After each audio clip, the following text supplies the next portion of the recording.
Hello, everyone, and thank you for joining me for another restful episode of true, scary stories to help you fall asleep.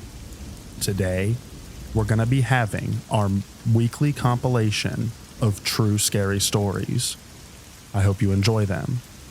So without further ado, lay back, relax, and enjoy these true, scary stories.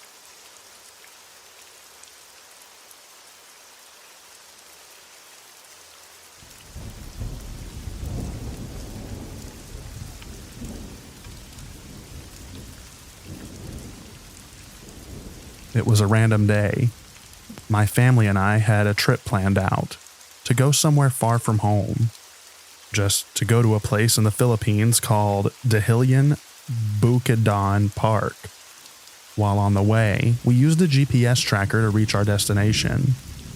None of us were aware that the GPS may not be accurate. We followed the route. My uncle was driving the car. It was a fortune car, big enough to fit many people inside.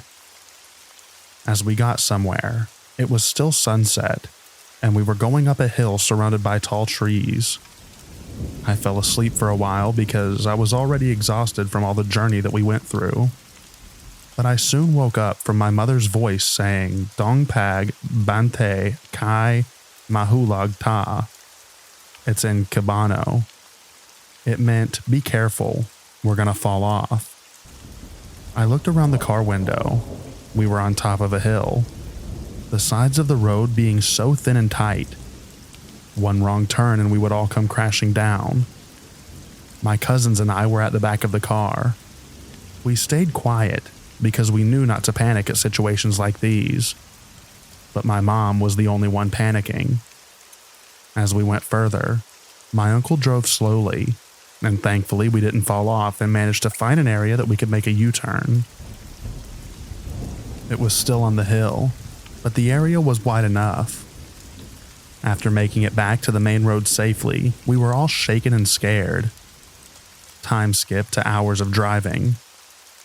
After that, it was already night. Nothing in sight.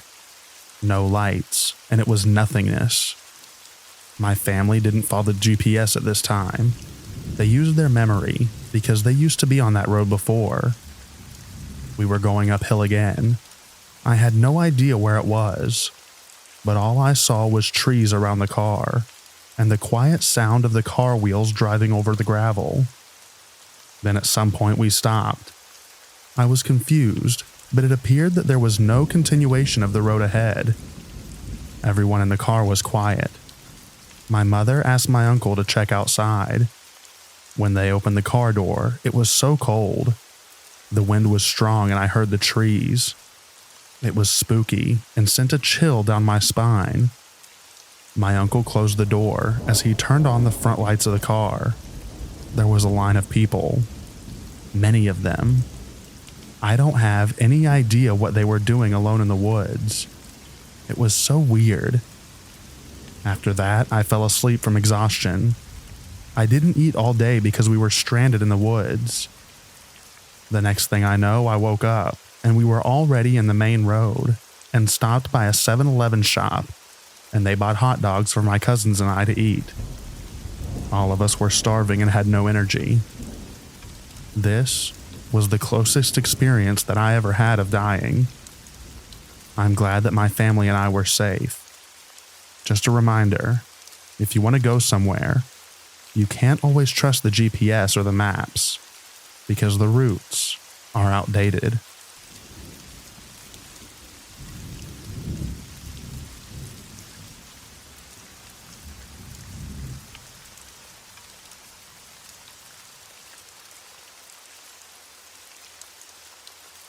My fiance and I went for a 3-day trip to Gatlinburg, and we've spent our days in the mountains, hiking, and spending time in and around the national park.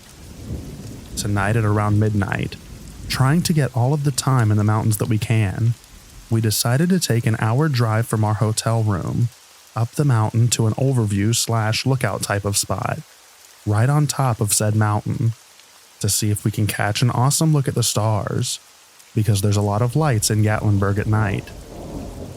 Driving up there, neither of us noticed literally anything off, other than when the mountain winds are a little spooky at night.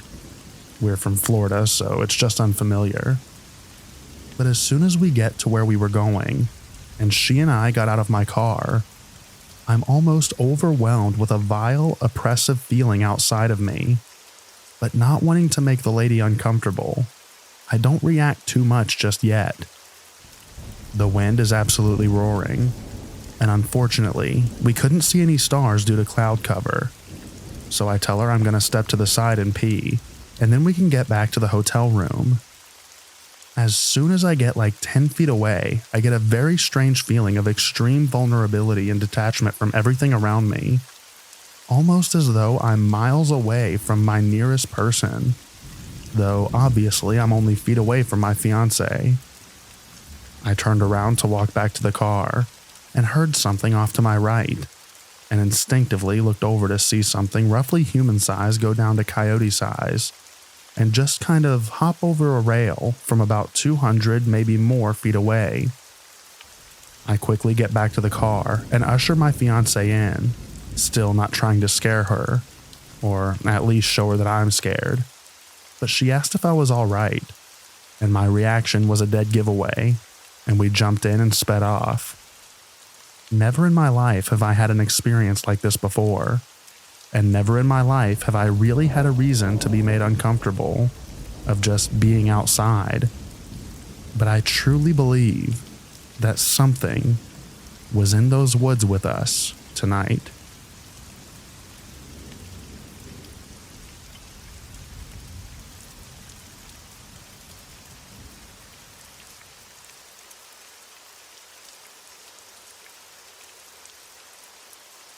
Hey everyone.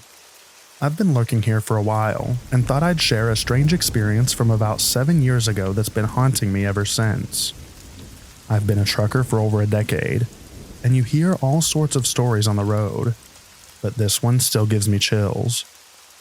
I was driving through a particularly desolate stretch of highway in the Midwest when I decided to pull over at a truck stop for the night. The place was pretty run down, and there were only a few other trucks parked there. As I was getting ready to settle in, I overheard a couple of guys talking near one of the trucks. They seemed on edge, whispering urgently. I caught snippets of their conversation and heard one of them say, "Watch out for the lizards." I thought it was a weird thing to say, but didn't think much of it at the time. I figured it was some local slang or an inside joke. As the night wore on, I started to drift off, but then I heard footsteps crunching on the gravel outside. It was strange because it didn't sound like just one person. It was like a small group was walking around, but the pattern was irregular and unsettling. Curiosity got the better of me, so I peeked out of my window. I couldn't see much in the dim light, but there were definitely figures moving around the parking area. They seemed to be skulking between the trucks, almost like they were looking for something. I told myself it was probably just other drivers stretching their legs, but the unease wouldn't go away. Suddenly, I heard a sharp knock on my door. My heart leapt into my throat. I glanced at the clock. It was well past midnight. I called out asking who it was, but there was no response, just the sound of footsteps shuffling away. At this point, I was too spooked to investigate further, so I locked my doors and tried to get some sleep. Just as I was drifting off again, I heard a low hissing sound coming from somewhere nearby. It was faint but persistent, like someone whispering just out of earshot. I squeezed my eyes shut and told myself it was my imagination, but then I heard the footsteps again, closer this time. Throughout the night, I could hear knocks and scratches on the other trucks around me. Every once in a while, there was some sort of yelling or moaning coming from the distance, like someone or something was trying to communicate or call out. Occasionally, a smoky smell like a cigarette would waft through the air when these creatures were close to my truck. The rest of the night was a blur of eerie sounds and creeping dread. I kept telling myself it was just some weird local prank, but the whole thing felt off. As soon as the first light of dawn broke, I didn't waste a second. I fired up my truck and got out of there without even looking back. I didn't want to see what might have been left in the morning. To this day, I can't shake the feeling that there was something more to those lizards than meet the eye. Maybe it was just an overactive imagination, or maybe there was something out there in the backwoods truck stops that we're better off not knowing about. Stay safe out there, and keep your eyes and ears open. You never know what might be lurking in the dark.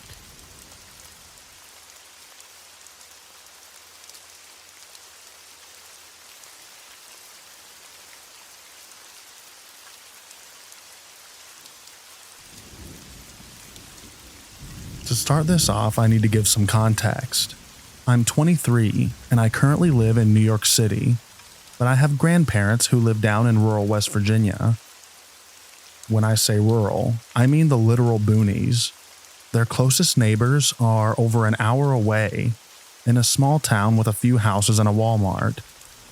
Last summer, my grandfather, who I'll just call Robert for privacy reasons, had a surgery done on his hip. The majority of my family lives on the West Coast, and my grandmother, who I'll just refer to as Muriel, is very old and wouldn't have been able to take care of Robert. Because I was the closest family member, I was the only one they asked to come down there and help out my grandfather. Being the good grandson I am, I agreed to come down there for 2 weeks while he recovered from his surgery. Fast forward a week, everything was going fine. All I really had to do was help my grandfather up and down the stairs and walk his dog, a blue heeler named Rocky. Normally, my grandfather would walk Rocky once in the morning and once at night through the woods behind their property. But because of his surgery, that responsibility fell onto me. This was the part that I hated about helping him, because ever since I was a kid, I never liked those woods behind this property. Whenever I'd go down there as a kid, me and my cousins would always get creeped out going into that forest. It always just felt off for some reason. Anyways, for the first week, walking Rocky in the forest at night was fine, even if a bit creepy. That was until one night, a week into my stay, I was walking him through the forest. It was around 8:30, and the sun was setting over the Appalachian Mountains.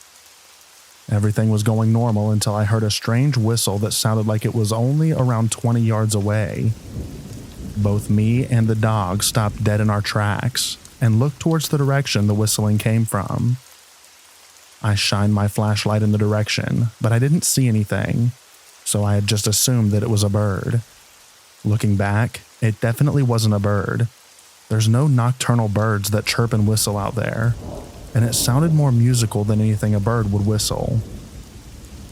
But the dog was spooked. He wouldn't stop growling and staring at whatever was back there, and he kept trying to get back up until whatever, or whoever that thing was, whistled again. To which the dog started barking and going crazy. At this point, I decided that I definitely didn't want to stay there, so I yanked on the dog's leash and we both bolted out of the woods and straight back home. When we got back and I told my grandparents what happened, they both seemed spooked, and my grandmother immediately asked if I whistled back. I told her that I didn't, and she seemed relieved, but told me that I didn't hear anything and to just ignore it. I asked why, and she wouldn't tell me, and would instead just tell me that I didn't hear anything. I decided to not press it any further, and I went to bed, terrified, and wondering what she seemed so freaked out about. The next morning, she told me that instead of walking Rocky through the woods, I should just take him on laps around the house. So that's what I started doing. Every night, I would take Rocky for around 50 laps around the house before going back inside. On Friday, the third to last day I would be there, at night, I was taking the dog for laps as usual, until I heard that same creepy whistle behind the attached garage, which was only around 10 yards from the house.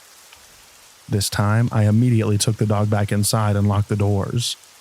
The rest of the night, I put my earbuds in and ignored the whistling, like my grandmother told me to do. To this day, I still don't know what was whistling in those woods. Some of my friends said that it was a skinwalker, but that's a Navajo thing, and there's almost no Navajo in West Virginia. My girlfriend, who stayed back in New York City, asked her Muslim parents who are from Yemen, and they said that whistling at night is a sign that a jinn is nearby. I don't know what that is, but whatever it was had my grandparents legitimately scared. I've heard of weird stuff happening in Appalachia, but this is the first time I've ever had an experience with it firsthand. Does anyone have any idea what this could have been?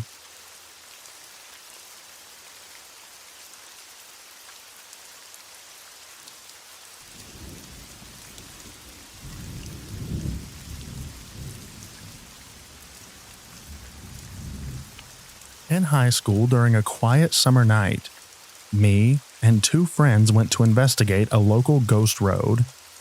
It was rumored to have a ghost lady who would appear carrying a couple of bags, then dematerialize in front of you.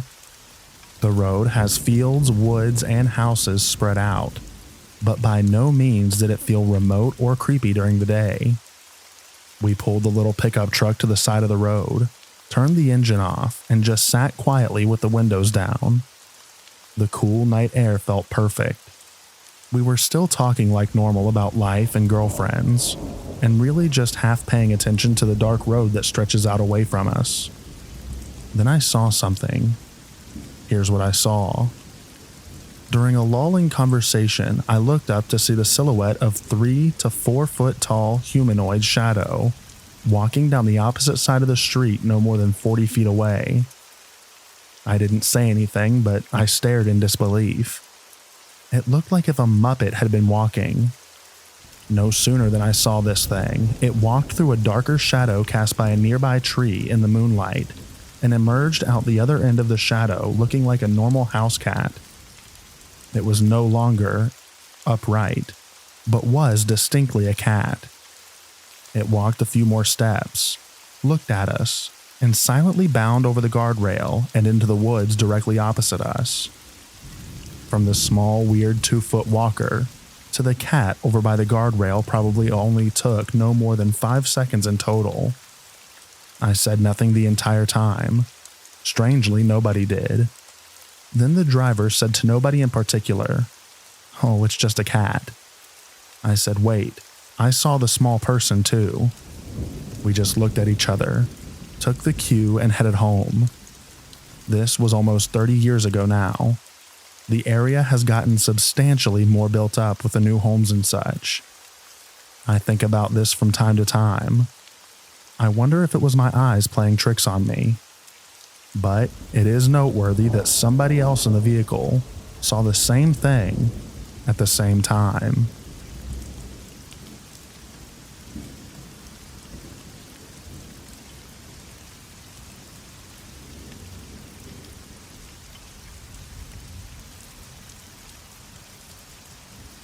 This is one of my desert stories. They are all true, with the given disclaimer that I am only human and have made mistakes in perception and judgment the same as the rest of us. I don't drink booze to more than a light buzz most of the time, and have only blacked out once early in my teens. I don't really mess with weed, and avoid hallucinogens. Deserts are inherently kind of otherworldly places, even if you call one home. Dunes in particular are very odd. I know of only a few places where you can find them in my part of the world. The northernmost are the Kilpecker Dunes in the Red Desert of southern Wyoming. Then to the south, Great Sand Dunes National Park in Colorado, and further south yet are the dunes in White Sands National Park. Maybe there are others, but these are the ones I've been to, many times.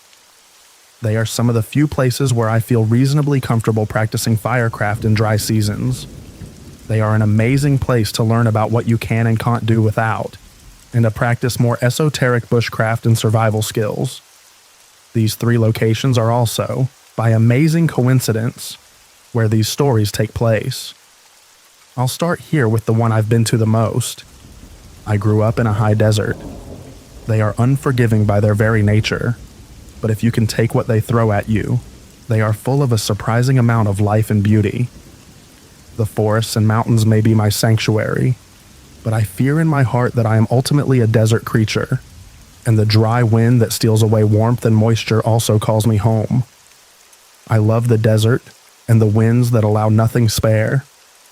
I love the rocky creek beds, where the bones of the fish that once gave them life blew into dust centuries ago. I love the rocky outcrops rotted away to globular non-forms by wind and ice. The desert is my home. Much like any other home, once you get used to its little tells, a sense of a place forms within you. You know when you're alone in it, when a cherished knickknack has been moved, a door left open. Sometimes the echoes of a missing familiar sound can whisper a warning, a slight sense of offense. Sometimes, though, they can scream. The dunes of the Red Desert are not easy to get to, and depending on which part you are in, entry can be of dubious legality.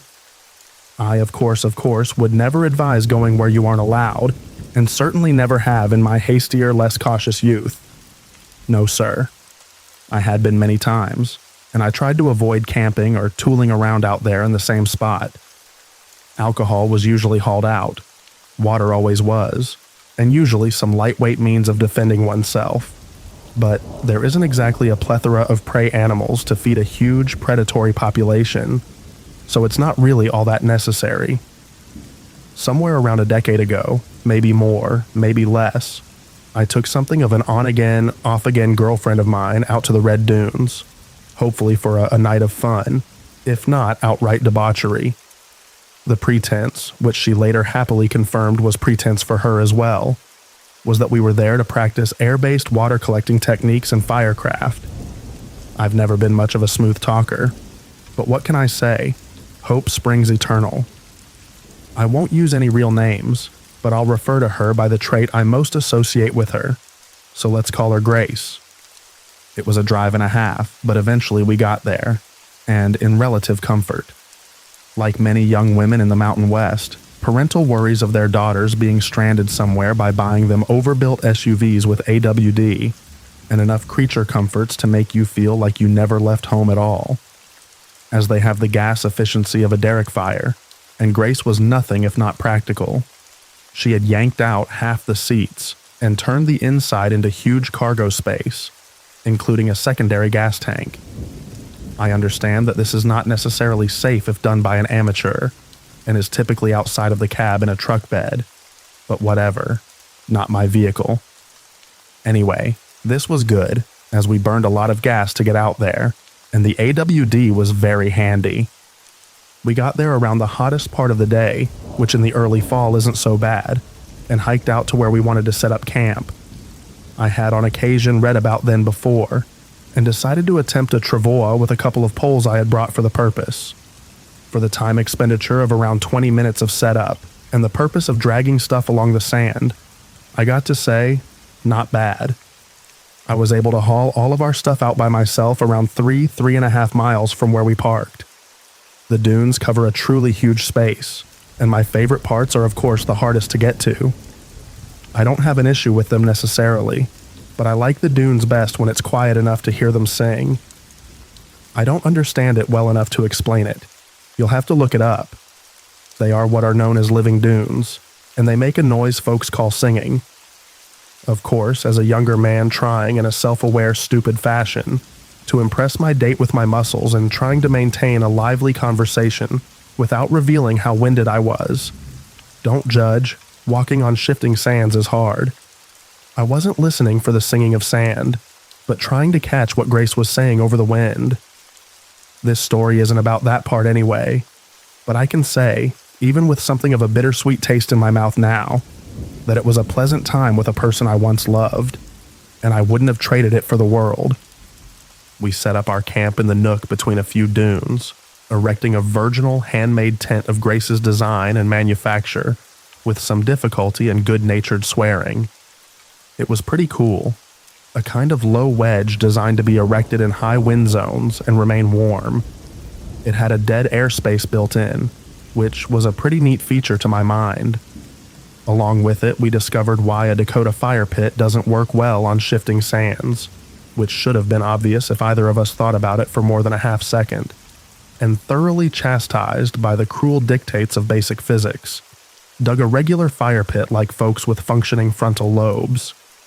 We set up a few frames which held elevated tarps with stones in the middle, over half-buried buckets to attempt to collect dew as well. I showed her the basics, and Grace lit her first friction fire with a willow bow drill, a cottonwood baseboard, and yucca stalk spindle. This is my go-to combo in the Western Steppe, BTW. In only a few tries, as the pre-dusk light show that descends every evening, known to the natives as golden hour, probably to everybody for all I know, rolled across the dunes and mountains of the Red Desert like so much maple syrup over harsh and unusually topographically variable pancakes. Grace and I were letting some stew cook over the fire, while I showed her how to process yucca for fiber. We had a very pleasant evening, characterized by not enough stew and too much whiskey, and a song I wrote, very much not for her except in the fact that it very much was, accompanied by one of those horrible little broom-shaped traveling guitars. As is the way of the fortunes of all young idiots trying to impress women, who they should know have them dead to rights already, the B string broke halfway through. If you can't make the object of your affection swoon, making them laugh their butts off isn't a bad consolation prize. We ended the night wrapped in a blanket by the fire, watching the moon rise and the stars do their gentle revolving dance around Polaris until I carried her, snoring like bandsaw, into her sleeping bag. I settled into mine and let the sound of the wind and the singing dunes carry me to sleep. As an aside, folks who might still benefit from this advice, take time to remind yourself to remember moments like these as they happen. They are gifts, and they should be treasured as such. I rested comfortably for a while, maybe an hour or two before the whiskey reminded me of the debt I now owed it, and I went to relieve myself. I was immediately taken aback by two things. One was the ludicrous brightness of the moon.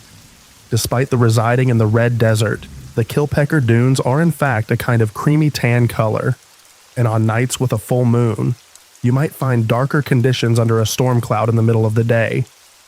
The light seemed like it was pulsing a little, which I assume was probably more to do with dehydration and booze than the actual light sources. The second thing I noticed was the calm. It's almost always windy in Wyoming. It just is.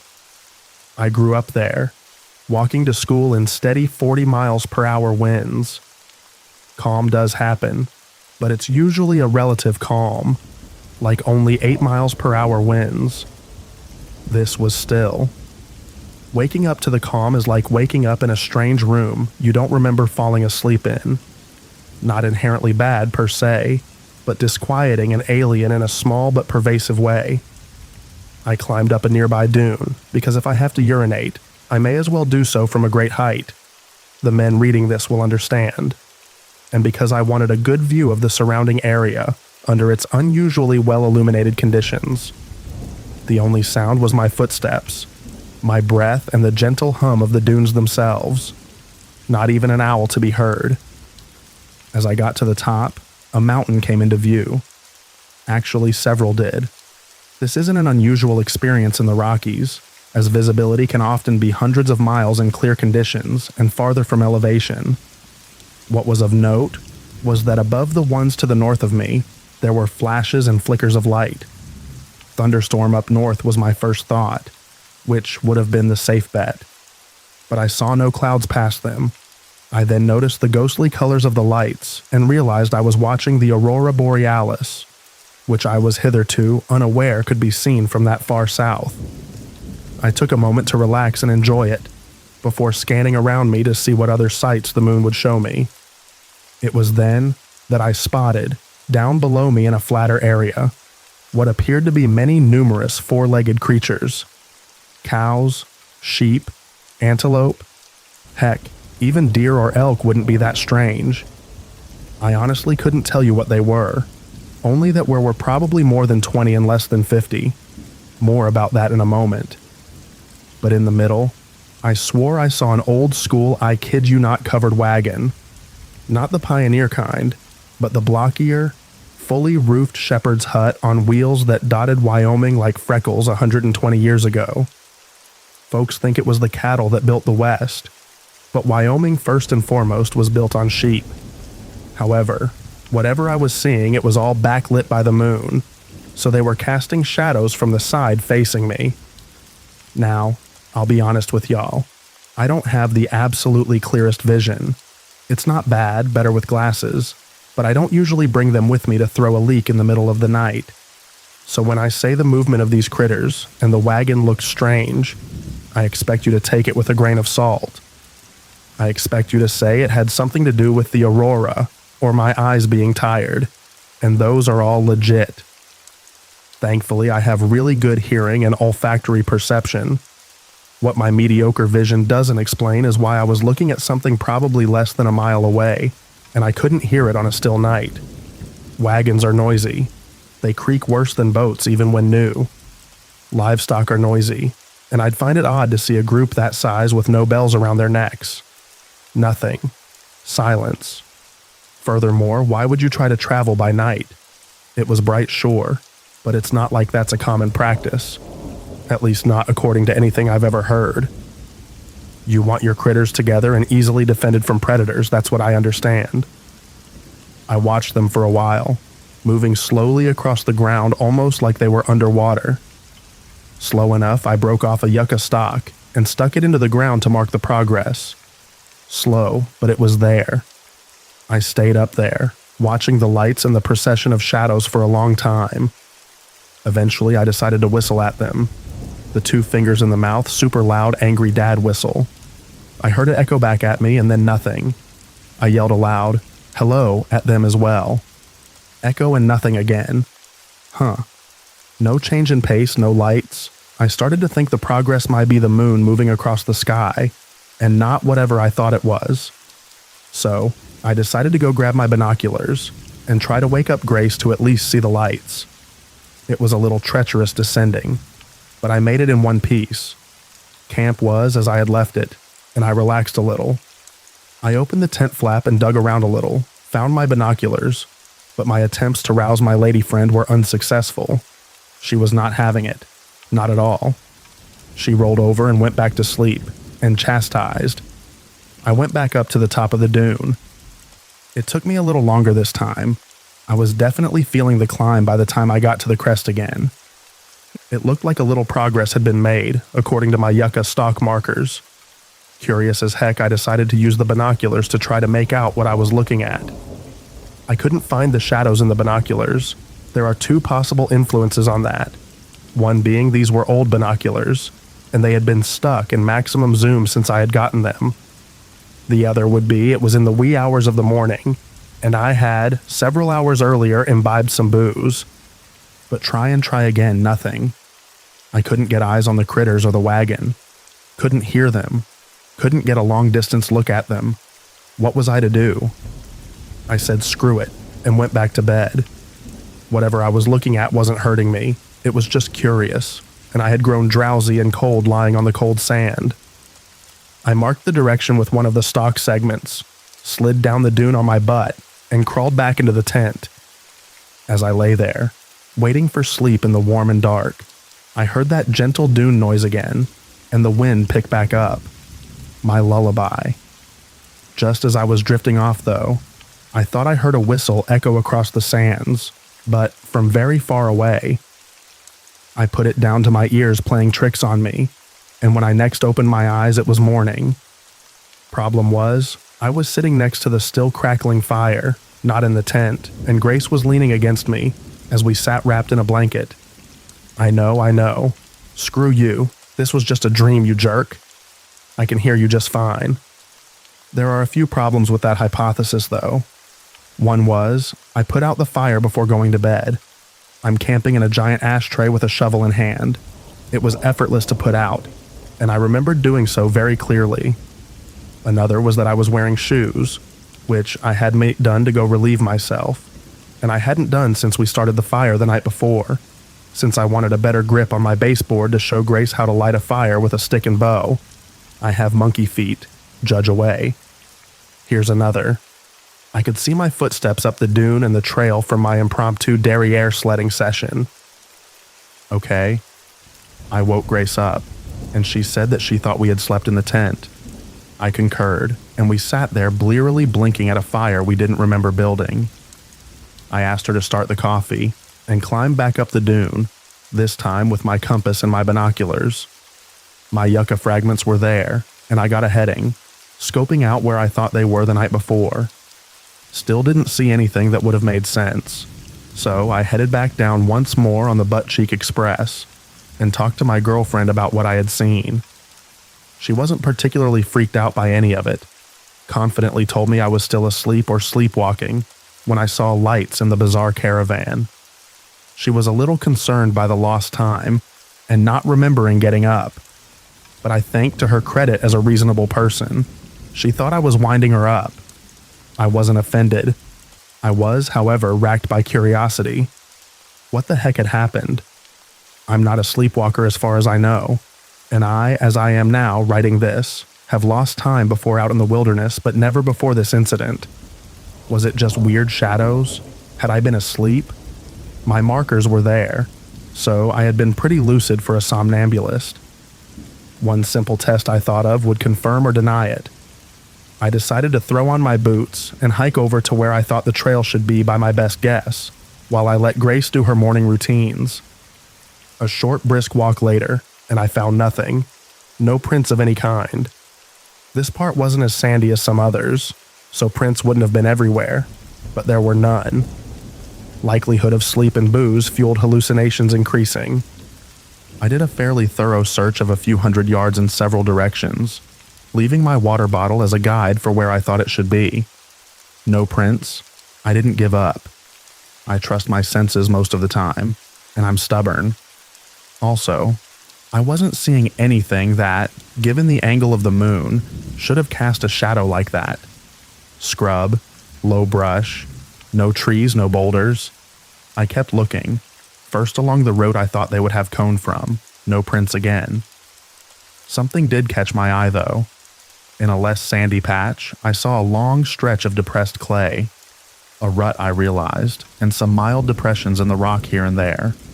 A rut from a wheel made of something harder than modern tires, with a less gentle suspension. Now that I was looking for it, I saw more here and there, headed to bisect the dunes from one grassland to the next. Just an old trail from long ago. I don't know what any of that was.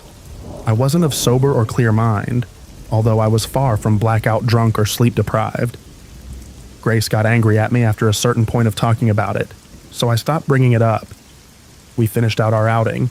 Our water collectors were successful in that they collected dew, and unsuccessful in that it was about a cup and a half from the three of them together. We made a bolo out of some rocks and yucca cordage. Pre-made, it's a process, and what we had made while we were there was minimal and strictly as a tutorial. We practiced atlatals, ruined some perfectly good flint in the attempt to make a pair of blades. We shared many good meals together. Still, overall, a very pleasant trip. After another couple of uneventful nights, we headed home. I hadn't discussed it with anyone since, really. I have no good explanation. I have, however, been out there again, and while I've never seen anything like that again, twice in my recollection, I whistled at the top of the dunes. And later that night, I swore I heard one back. Probably just another camper. Probably.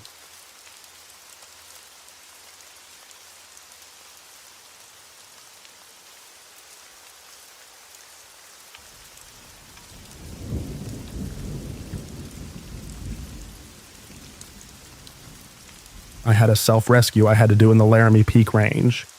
I lost my gear and map and shelter in a windstorm. Took a few days to get out. Had some deeply unpleasant experiences along the way. This isn't that story. It sucked, but it wasn't all that scary. I kept a cool head. Typically, that's who I am. I'm the person who stays calm in crisis, and I mention that to give you a litmus test for what it takes to freak me out, to make me lose my cool. This is about a time when I had all my gear, but I couldn't keep my cool. There are a lot of cool little trails in Colorado, some well known, some only locals know. There are mountains and forests for days out there. In 2013, we got torrential downpours in September along the eastern slope. It was squelchy as crap for a while, and then a glorious mushrooming boom happened. I love mushrooms. I love to forage, take one, leave three, and my absolute favorite is the Boletus rubriceps. The conditions weren't exactly right, but I thought, why not? I gave it a shot. I'm not saying where my spot is. I will say I also have the native hazel there, some actually fruiting manzanita, watermelon berry, currants, rose hips, raspberries, strawberries, and frequently oysters, morels, hawkswings, puffballs, the big ones in one meadow, milky caps, chicken of the woods and chicken of the road, and the only chanterelles I've found in the region, all in a glorious few acres. It's wonderful. I can disperse camp there. This is where I went, no brainer. Now it's fall, even if it's somewhat early fall. So I know that Yogi and Boo Boo are going to be out stuffing it for the winter. So I've got my spray and my uncle's lever action 44 mag Henry. GF at the time was supposed to come with, but couldn't get off work, so solo it was. I figured I could practice some firecraft, maybe build a chair, maybe a smoker, and in general just have a nice few days out. I went up early in the morning, hiked about 7 miles in, set up my shelter, set up to enjoy the rare luxury of a real fire in Colorado later, and started to do my stuff. Set up a couple rods with bells, got out my baskets and set up my dryer and its shelter far away from my sleeping tarp shelter. I was squelching around with my foraging gear out in a few minutes and having a blast. I marched happily along pretty much until dusk, and then pulled out my headlamp and kept going well past I should have. But did I get a haul? It was an incredible spread, and I left plenty for the woodland critters. I got back to my camp, started cleaning and drying, and probably didn't get to my dinner until 1 in the morning. I had caught 2 brook trout of reasonable size, gutted them, and let them hang in a bug net next to the creek for the next day. Figured it was cold enough that they'd be okay. I got back to my little dinky tarp shelter around 3 a.m. and went inside, toweled off, and passed out. I awoke around 10 a.m. or so the next day, and the woods were silent. I mean, no birds, no bugs, wind in the branches, nearby brook gurgling, and that's it. Usually there's something. I decided to be cautious and go about my business. My camp was exactly as I had left it, except for 2 things. The first was there was a branch, about 2 feet long, thick as a wrist, laid against the tree my pack was tied to. It had been gnawed, like by a beaver on both ends, which I've heard of but have never seen before or since. It had no bark on it, but still was green wood. Had to have been left there, but to what end I have no idea. Unsettling? Sure. Freaky? Not really, I wasn't scared. Actually, my first thought was I must have picked it up and forgotten about it. And I put it out of my mind and went to collect my fish, which hopefully were still there and weren't rotten or nasty yet. I got into sight of them, or rather, the bug net they were in. They were gone. Bug net was loose but intact. It's the drawstring bag-shaped kind. And empty. And both fish heads were still hanging in there. But the rest of the fish were gone. Okay. Probably another person then. Someone is giving me the Scooby-Doo treatment. I had a bunch of charcoal from the fire, and there was a nice big rock next to my fishing spot. So I scrawled on there, "If you're hungry, come say hi and I'll share my meal," with an arrow pointing roughly towards my camp. Grumpy more than unsettled now. I guess weird beaver branch is a trade for my fish. Whatever. I went to check on my drying shrooms and my berry cooler, and lo, and behold, everything under the tarp is untouched.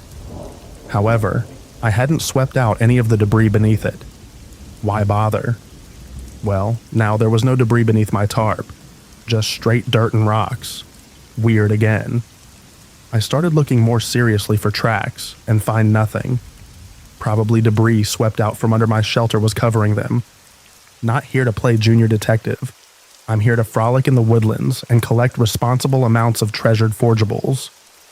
I shake it off, go back to the creek to set my lines again, and I notice my bells are gone. Okay. I couldn't remember if they had been there that morning or not, so I assumed they were taken the previous night. I had only tied the rods to the tree after all. It was easy grabbing. I went back to my tarp, made some food and coffee, shook it off, and went about my business. Now, here's the somewhat embarrassing thing. I know to make noise in the woods if bears can be around, and I like to sing. This isn't the same as singing well, or singing manly shanties and Viking epic poems. This is, by and large, singing whatever had been playing on the speakers at my job. So, Lady Gaga, Katy Perry, Florence and the Machine Lord. You get the picture. Also, I'm a bass. Whatever, don't judge me. Stuff is designed to be catchy. So, I went back on my rounds, and I found some fire morels or ash morels, which are a really rare treat. I was really excited. There are hundreds of them, and it's super late for them to show up. They're my favorite morels. I set about to collecting some, and kept myself company by singing. All right, I was singing Bad Romance by one Stefani Germanata. I know, I got to the woo-o-o-o-oo part. If you've heard it, you know it. When I heard what sounded like someone harmonizing. Like I said, I'm a bass, but this was higher, tenor or alto and muted by distance a little. It was also completely and undeniably wrong. Scratchy, gravelly, almost buzzy, syllables weird and clipped and disjointed, and a little off-key and off-rhythm. Uncanny valley for sounds. I shut up immediately and froze, and it continued for a moment and then stopped. I was experiencing a little bit of what my friends always call pucker butt, and started to slowly reach back behind for my Henry on its strap. And I heard a single sudden yelp, or bark or something, and some rustling from somewhere uphill of me, behind the tree line. I take a few breaths, assuming I had freaked the other party out as much as they did me, and force myself to relax. I keep small binoculars on me, and I scanned the tree line, but I didn't see anything. I thought, this is probably whoever took my fish. Probably someone squatting out here. I'm going to keep my head on a swivel some. But if they were going to be a problem, I feel like they already would have confronted me or taken a pot shot or something. It also occurred to me finally that I could have just been hearing some weird echo. That thought gave me a little more peace and calm than I had a few minutes before. Although it didn't explain the yelp, but normal animal activity does. Hooray, rationalizing. I decide that that is enough morals, and I do not want to be drying them after dark, so I head back to camp and get to making that happen. Am I an idiot? Maybe. I really didn't want to go home. I love wet weather. I've grown up in high deserts my whole life, and getting to really see some green that late in the year is such a treat. I wanted to stay. I had had moments where my brain had tricked me before, and I talked myself into believing that it was happening again. I kept singing to myself more quietly than I was before, Sia's Titanium, and it happens again. The weird, buzzy higher voice joins in, again from a distance, and again, I feel the bottom drop out of my stomach. I know this probably just sounds creepy because I thought I was alone, but it's hard to convey how off-sounding this was. It was fairly close to what I had been singing, but like it was coming up out a culvert or something, and a few octaves higher, just as buzzy and hoarse sounding. If you've ever heard a tornado, or a parrot talking, or squeaking brakes, or a train whistle, you'll get a sense of the qualities this voice had. It's a pitch a human can emulate with their throat, but the texture and shape of the sound aren't really how we sound. Like that. I was not having it at all. I shut up immediately again, and this time got the Henry off my back and looked around me. I figured this had to be somebody messing with me. Not unheard of for good foraging spots. Look up the fights over huckleberry patches if you don't believe me. But definitely my first time. Again, the singing continued for a moment after I stopped. Again from uphill and further in the woods. And definitely in a direction I hadn't gone yet. I called out, announced myself, and asked them to answer please. Nothing. Tried again, nothing. Silence again. And since I'm listening, I notice it again. Just wind in the trees in the creek. No animal noises. No bugs. My head had felt a little squeezy, so I decided I needed to check the weather when I was sure I wasn't going to get shot IR something. Maybe a storm was rolling in. Bingo. I had headed over to a clearing, and for sure, storm was rolling in. As always, hard to judge speed. But it wasn't a bad idea to see about reconfiguring my tarp and having an early bedtime. Again, a little more at peace, since I figure any more crap from my apparent neighbor is going to be less likely. I went back to my fishing rods, lucked out, and found I had caught a bigger trout than the night before. I gutted it, cooked it, and ate it on the spot. Those of you in the know it's hard to beat. I collected some water for the next day, packed up my foraging stuff and lashed it all to trunk, and decided to call it there before dusk was on its way in. I set up my tarp in a lower to the ground, more wind-resistant configuration, and set up a spare, older one as a kind of rainfly over the entrance. It's worth noting that this was an old, lightweight, silver-colored nylon backpacking tarp, fairly thin, set up facing the clearing, since likely the worst wind would be coming from there. It also pretty much blocked my view of the clearing. I did another Widowmaker check, all good, made a hot cocoa and tucked in just as it was starting to come down. It came down hard. I had to put in some earplugs.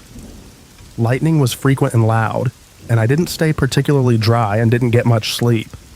It was, all in all, one of the most unpleasant and awe-inspiring nights I had had camping.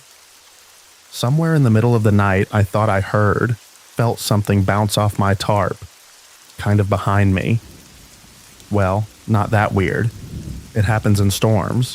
Figured it was a branch.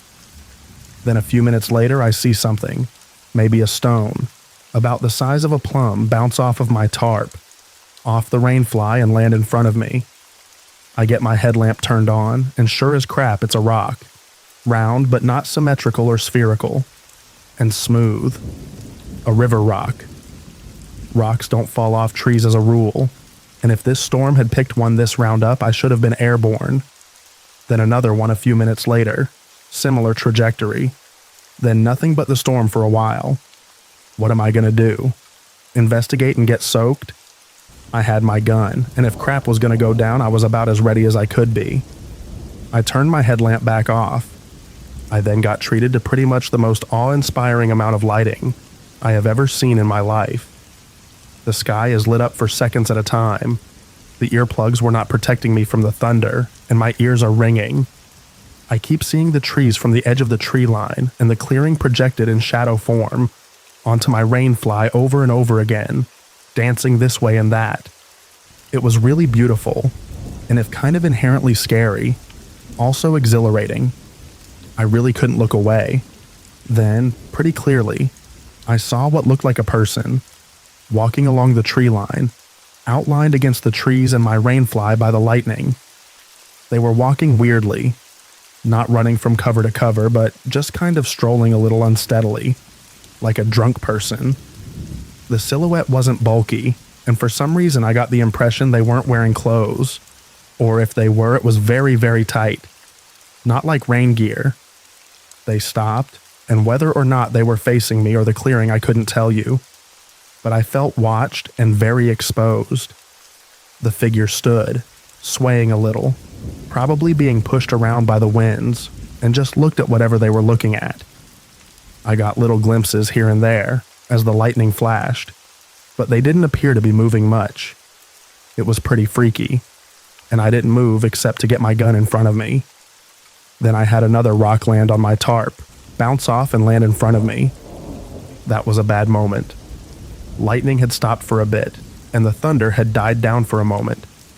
I had horrible, slow realization that I was very likely surrounded. Then I heard, cutting through the ringing in my ears and momentary silence, clear as it had been earlier but sounding much closer, the chorus from Titanium from behind my tarp. If you didn't know the words, here they are. I'm bulletproof, nothing to lose, fire away, fire away. Ricochet, you take your aim, fire away, fire away. Then nothing. I looked back towards the front and realized I didn't see that figure projected by the lightning anymore, now that there was a lull in the lightning. I remember thinking, crap, crap, crap, just over and over again. I basically was going to have to crawl out of my tarp to get on my feet, and there was pretty much no way I was going to stay in my shelter anymore. I counted down from 10 and then pushed myself out and got to my feet, Henry in hand, and let out the loudest yell I could. I think I said something like, "Knock it off, I'm armed, screw off." I was not in a good headspace. I was about as freaked out as I had ever been up to this point, and this was not all that long after the deer thing I mentioned in my other post. I was about ready to crap myself. I looked around the back of my tent with my light and didn't see anything. Nobody. Just rain pissing down. I walked around the front of my tarp. Nobody. I could clearly see into clearing until my light got swallowed up by the rain. I walked around the edge of my little camp, sticking close to my tarps, and I didn't see anybody. I wish I could say I checked out the tree line for footsteps, but I didn't. I tried to yell again and my voice was completely in my throat. Another rock hit my shelter and bounced off, squarely in the cone of my headlamp. And I won't lie to you all, I lost it. I fired my Henry into the dirt about 10 feet in front of me, and I heard some immediate rustling in the woods, uphill from me again. I yelled some dumb panic stuff, and though I don't know why, I ducked into my tarp again, wrapped up as much as I could and huddled up with my gun. Eventually the storm broke, followed by dawn, and I got up to pack up my crap and get out of there. I was pretty shaky, and it took me a while to get my various gear all in hand and brought up to my shelter. I took a few moments to gather up the round river stones, and I noted I didn't see any like this even in the creek, and definitely none sitting around the ground. The debris is too thick. My shelter was the farthest back thing in the woods of the various stations around the camp, except for my pack, which had a garbage bag over it. When I went around back the tarp to grab it, there were 2 more little sections of sapling, green wood, chewed-looking ends, barked stripped again just like before leaning against the trunk below it. Nope, not okay. It took me a second to go get my pack. I was that freaked out that I was now afraid of sticks. 1 my first night and 2 the second? Nope, screw that. I finally got myself under control and went to grab my pack, and again I had a powerful sense of being watched. I shook off the cover, packed it in Q dry bag, and turned around to get my stakes out of the ground and pick up my tarp. There was a whole ripped open dead rabbit on the back edge of my tarp. The rain had washed off any blood that would have been on it, but the carcass was just splayed out there, like it had landed on it after being thrown and then slid down the slope of it. It was fresh enough it didn't stink, and the digestive tract hadn't been punctured. I was instantly and totally numb. Mental dial tone. I picked it up with a stick, dropped it on my swamped-out fire pit, yanked my tarp out of the ground 1 stake at a time, balled it up, yanked my rainfly out of its lashings hard enough to rip it, grabbed the rest of my crap, loosely shoved it all in my pack, put my Henry so it hung in front of me, and power walked and jogged my way out of there until I couldn't anymore, and breathlessly walked the rest of the way to my car. I got in, drove about 20 minutes, and then had to pull over to throw up a few times and have a panic attack. I have never been back there alone, and definitely not unarmed. Even then, I only went back in 2017. I still can't listen to that song without feeling sick. I know rationally that it was probably squatters or somebody up there messing with me, but the same question keeps coming up. Why didn't they need lights?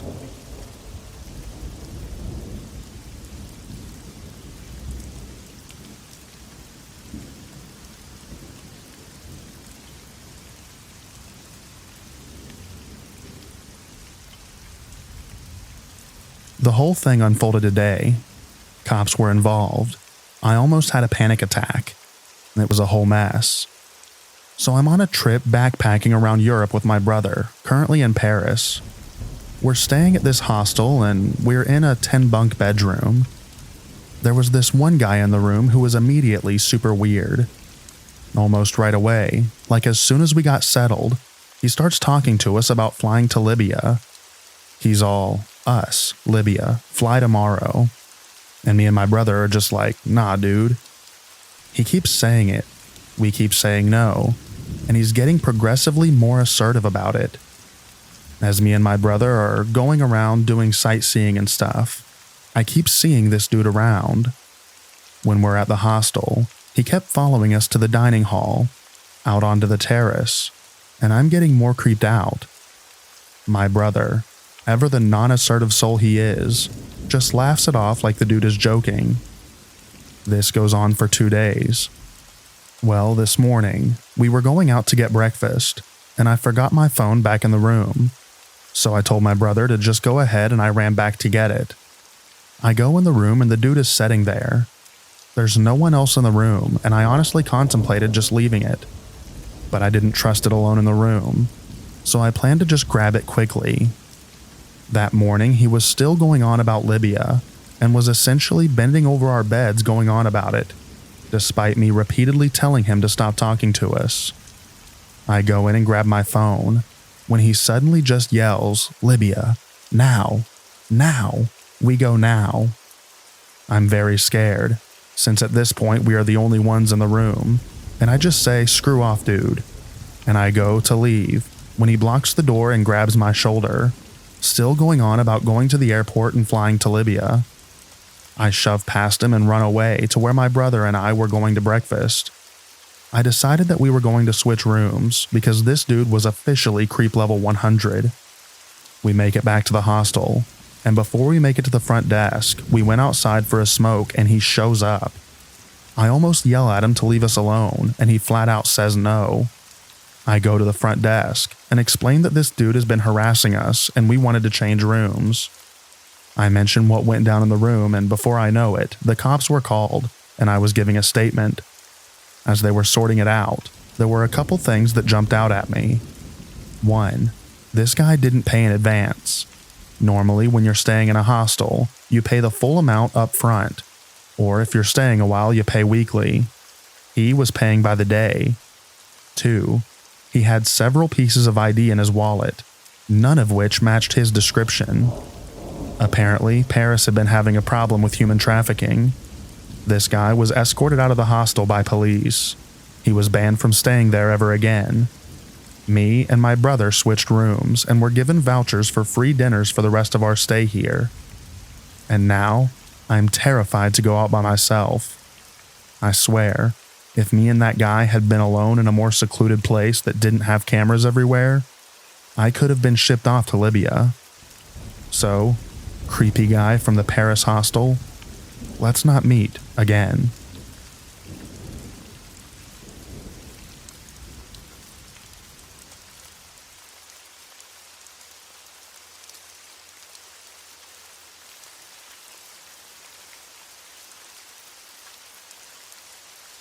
I was around 15 or 16 years old at the time. I'm currently 18. And my mom, dad, and I were on a family trip to New York City.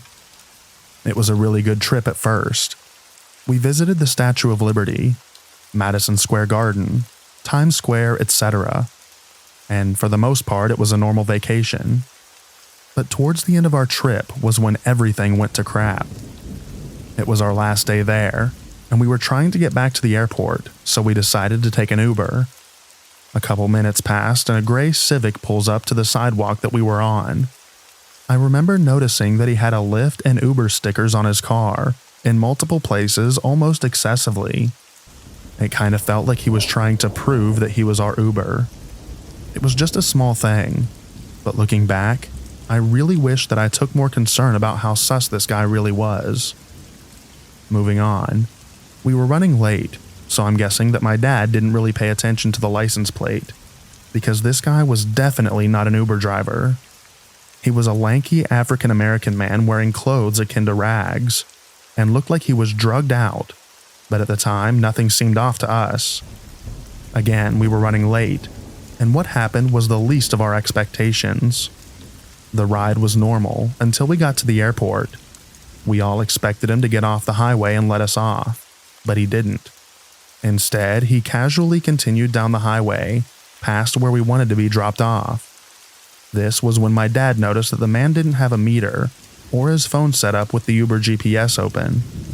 We were starting to get worried, and my dad asked him in a stern voice, "Excuse me, where's your meter?" The man stayed silent.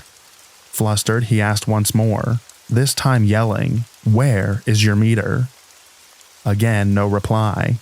But at this point, the man started dashing down the highway, weaving past other cars and driving very dangerously. We were all panicking.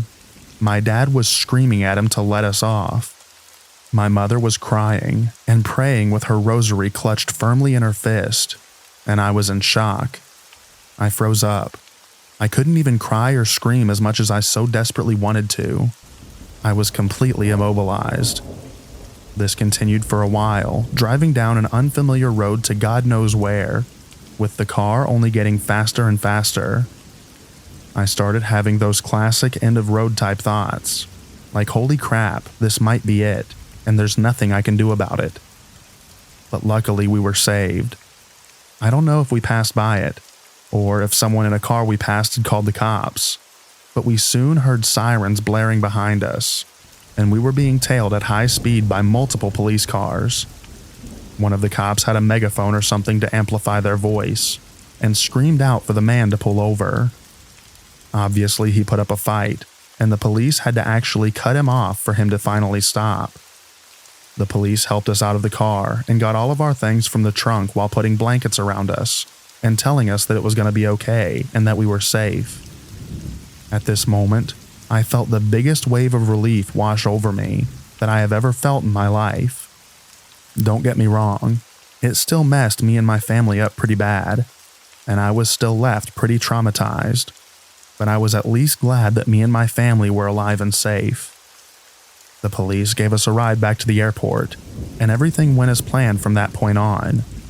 But holy crap, am I glad that I never had to find out where this guy was taking us, and what he was planning to do with us. Just thinking about it still gives me goosebumps. I guess the moral of this story is to always check the license plate before going on an Uber or Lyft.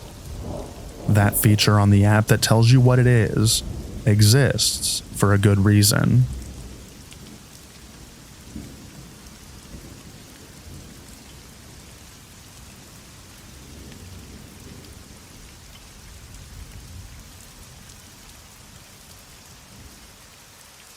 Last week, my boyfriend, a 20-year-old male, and I, a 19-year-old female, took a trip to Mexico for our anniversary on the 20th. Let it be known that we speak a fair amount of Spanish, enough to get us around comfortably. We started in Playa and moved to Cancun to hopefully get better beaches without as much seaweed. We took taxis many places, including from Playa to Cancun, an hour drive, and had no issues. On our anniversary, Thursday the 20th, we went out and did normal daytime in Mexico things. We then went home and got ready for an evening out. We decided to go to a place called Toro Rojo because they are known for their super nachos, and boy, do I love nachos. So we take off walking, because according to the maps, it's not far.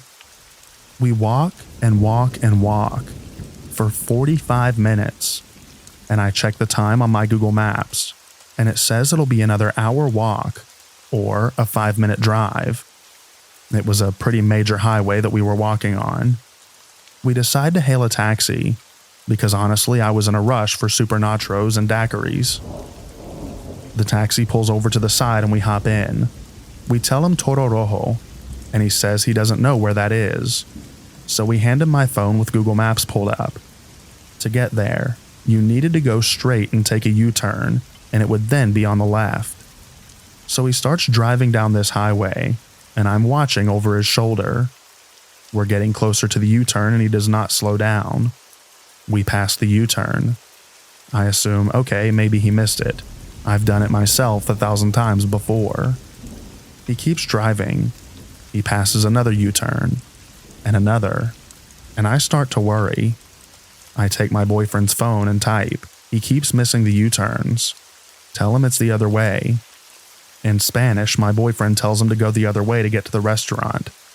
The guy keeps driving faster and faster, 40 kilometers over the speed limit now, and says, "Mi inglés es no bien." My English is not good. He He keeps driving and driving, passing U-turn after U-turn. I start panicking. It's hard to breathe. When I hear my boyfriend tell the guy, "Aquí es bien," here is good. He keeps driving.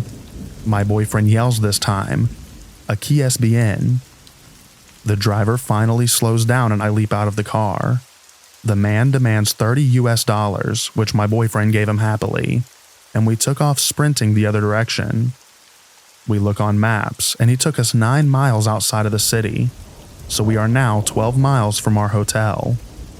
There's nothing around us except blackness and trees. It's 11 p.m. Thankfully, I could call my mom and dad, and they talked to us while we walked. We were walking, trying to get ourselves to a hotel, so we could pull cash out. The taxi driver took most of our cash, and get an executive taxi. It was an hour walk to the nearest hotel. We were walking, and suddenly, this red Mini Cooper starts slowly following behind us. They roll their window down and drive next to us, but don't say anything. At this point, we were both so on edge. My boyfriend smacks the side of the car and screams, "Chupa mi pájaro," suck my you-know-what. They finally speed off and away from us. Soon after that, we are coming up on 2 stray dogs, and my boyfriend mentioned, what if they aren't friendly, and grabbed 2 rocks just in case. This broke my heart, as I am pre-vet, but, safety first. These dogs ended up being amazing, and only wanting pets. So, we pet them a bit and keep walking. Maybe 20 feet after these dogs, this red truck drives up next to us and asks taxi. It was an unmarked car, not a taxi. We tell him no and wave him on. He does not start to drive away, and suddenly these dogs come running and jumping at the car, barking so meanly. We run the other way because I trust a dog's intuition. We finally made it back to the hotel and got back to our hotel safely. But frankly, I'm scared to go to Mexico ever again.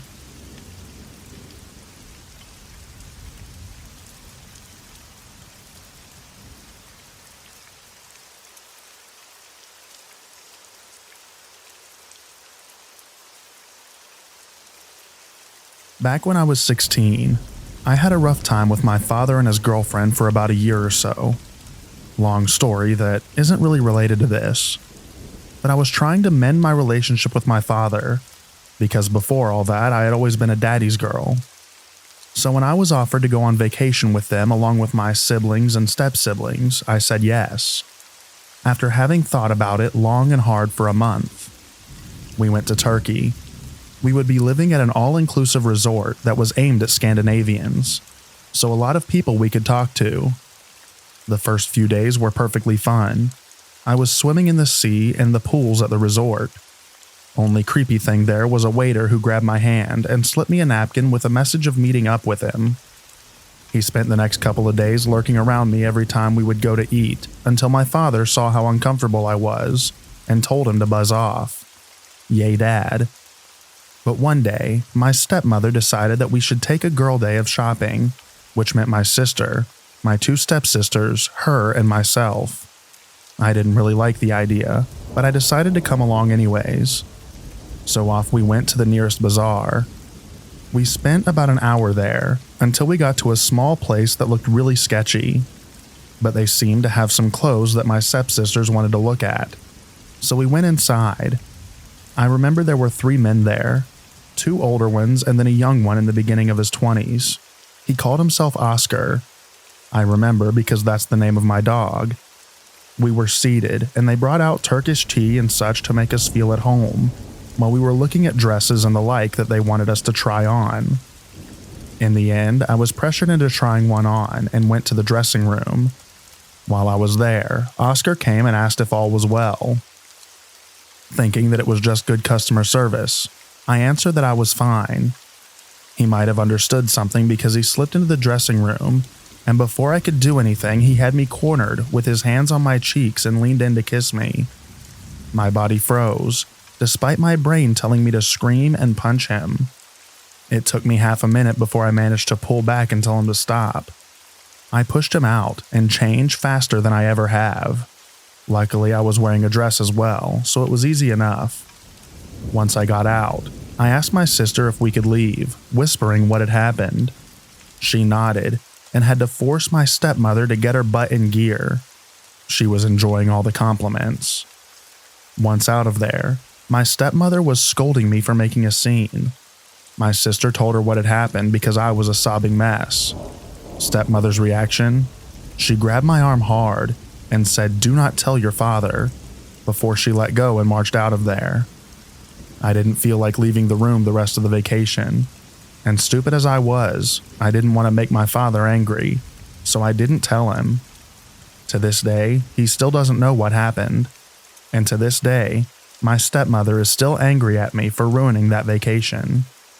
So Oscar, from that creepy shop, I hope you get what you deserved, but let's never meet again.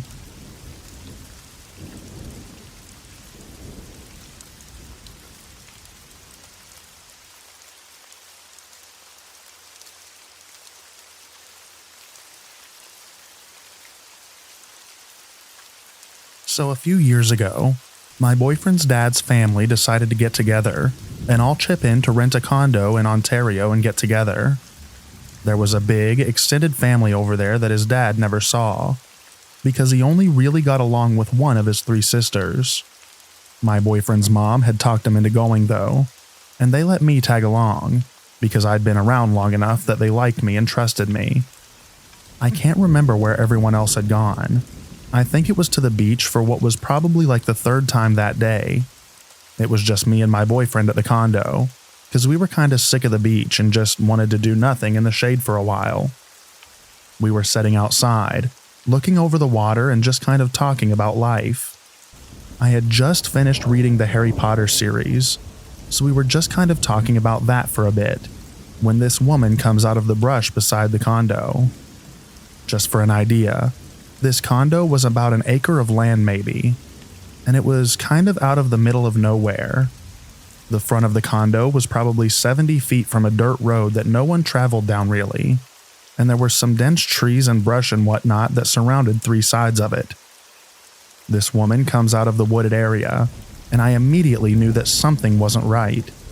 She was limping, and she only had on 1 sandal, and frankly she looked like crap. She was pale, and her face was gaunt.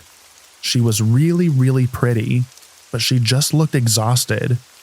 The thing that immediately caught my attention was her baby, who she was holding pretty tightly in her arms as she started coming towards us. I didn't really know what to do, but my boyfriend immediately got up and walked over to make sure that she was okay. I couldn't help but think of all these awful things that might happen after spending so many hours hearing these horror stories on Reddit. I was just terrified that she'd do something. My boy is a lot more trusting than I am, though, and he's always had the instinct of what's the problem and how can I help. He's never assumed the bad in anybody. So this woman is just sobbing by the time she gets to the porch of the condo, and she looks like she's just been through a war zone.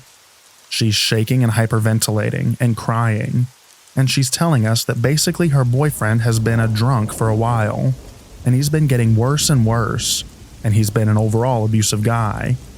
He'd get angry whenever she was focused on the baby instead of him, and part of what made him angry and set him off was that it wasn't his kid, so he kinda didn't care about the baby at all. She told us how this time in particular he was drunk, and she was driving him home, with the baby in the back seat, and he grabbed the baby's booster seat and tore it out of the car, and threw it out of the window while they were driving. She got the baby out of the seat or something. I don't remember how, because as she's telling us about how he started hitting her before she took the baby and ran, we hear this yelling, and we turn and see this angry dude walking up to the condo, and she starts losing it. Drunk and angry, this guy followed her to our condo and was starting to come up to us. He was trying to act like he wasn't angry. He was doing "Oh, you guys found her. Thank you so much. Baby, let's go home" kind of thing. But he was slurring his speech and not doing a good job of hiding how angry he really was. My boyfriend has always been a pacifist. Honestly, he's even kind of a pushover. He's really non-confrontational and tries to find a way to talk stuff out and come to an agreement before doing anything. But before I could even say anything, he's across the yard and approaching this guy.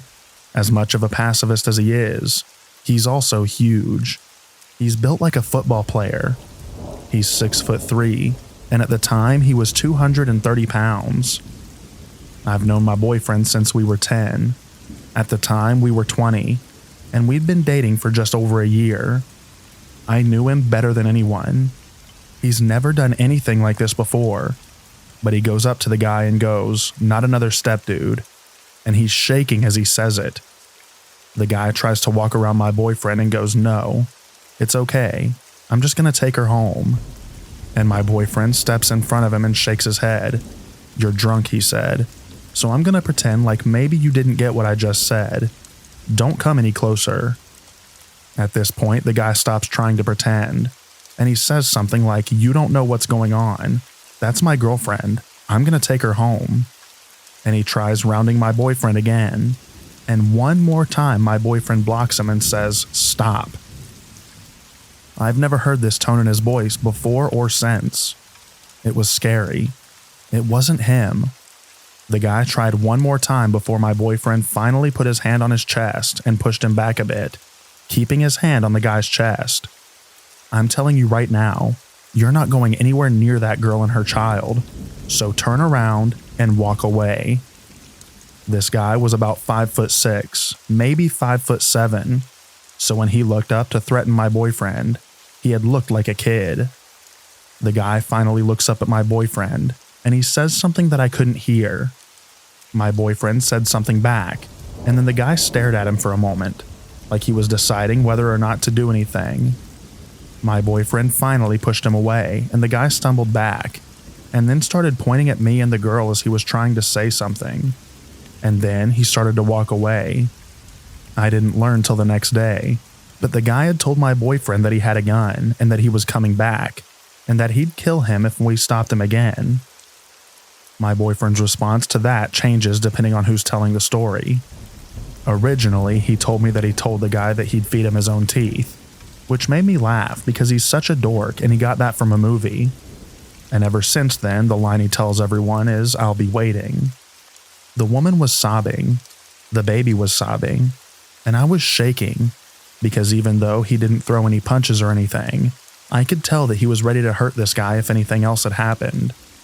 We called the police, and they didn't really do much of anything outside of make sure that everyone was breathing and take the girl to her sister's place. We didn't really hear much from her after, but I know my boyfriend sent her an email once or twice, and she's married now to someone else and had another kid last time they talked. It was a really nice trip, despite that one part.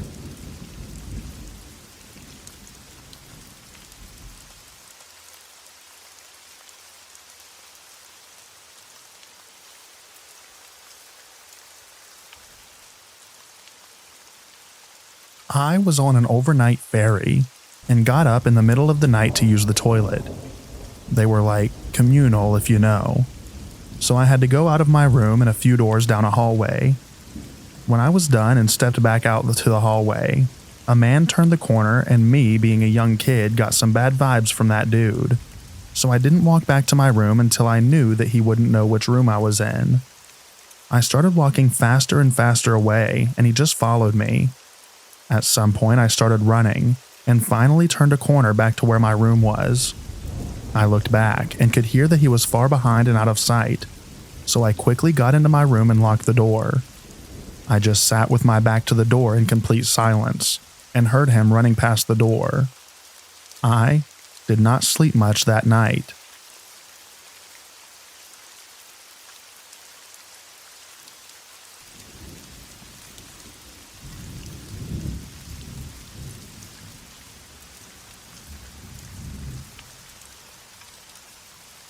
I was around 12 years old. We were fishing in the middle of a lake when my cousin hooked me in the forehead with a triple hook barbed spoon lure, feathers, and pork rind for bait.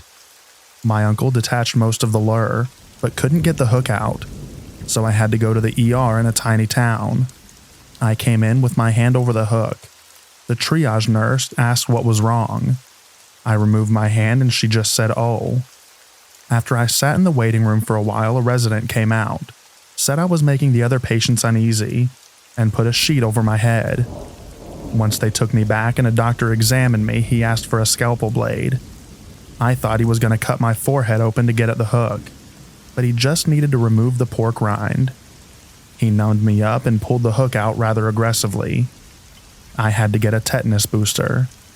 I have a needle phobia, and I had to get stuck twice that day. My mom and aunt are still laughing about it more than 30 years later.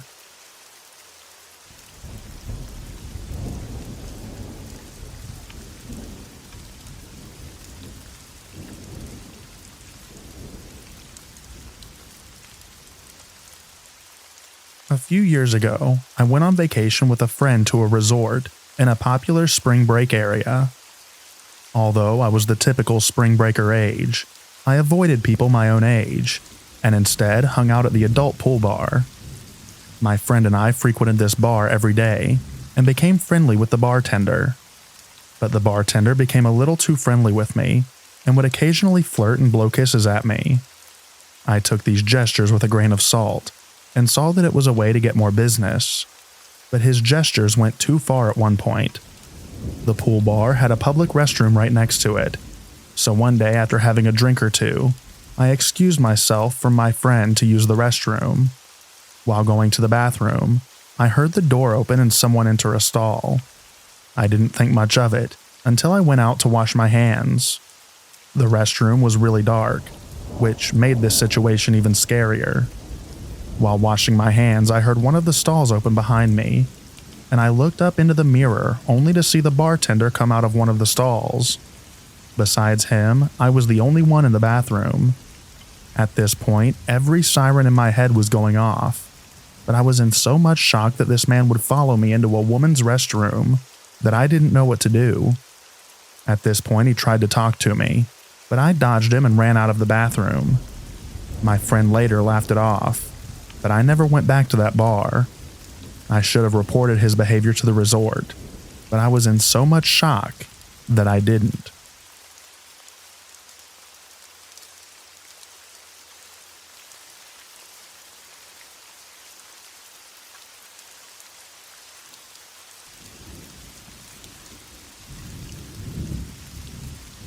When I was younger, each summer and almost every New Year, my family would pack the car and go on a trip to visit family in Mexico.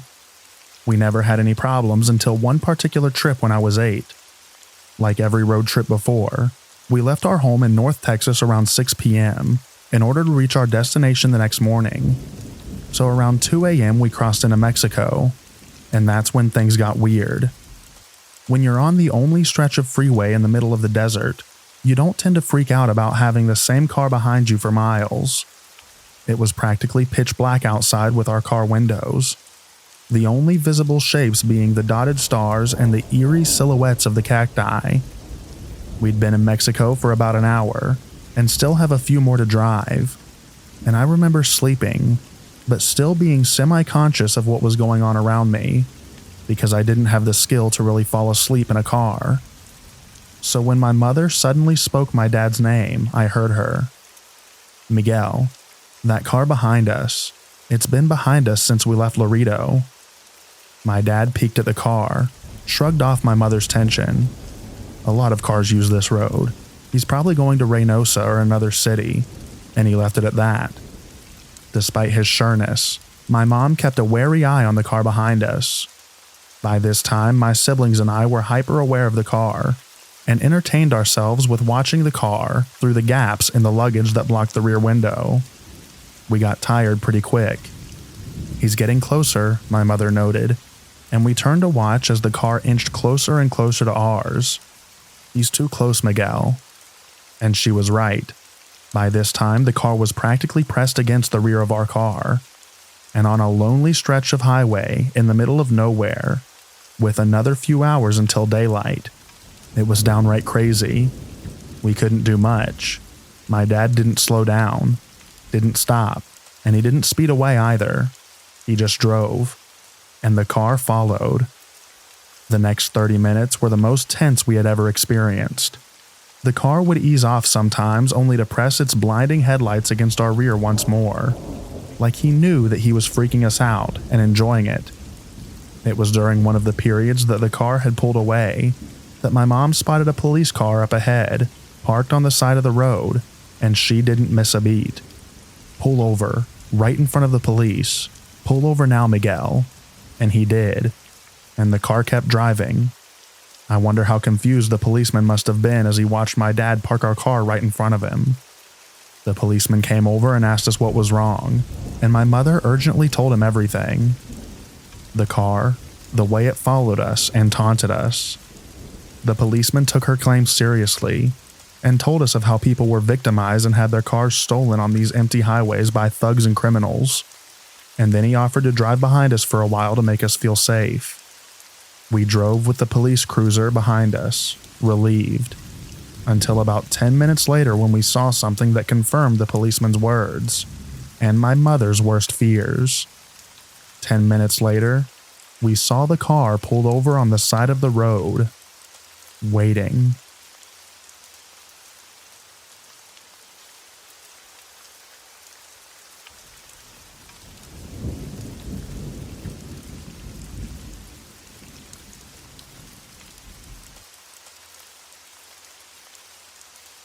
Like several other posts on this subreddit, this happened to me when I was a kid, 10 to be exact.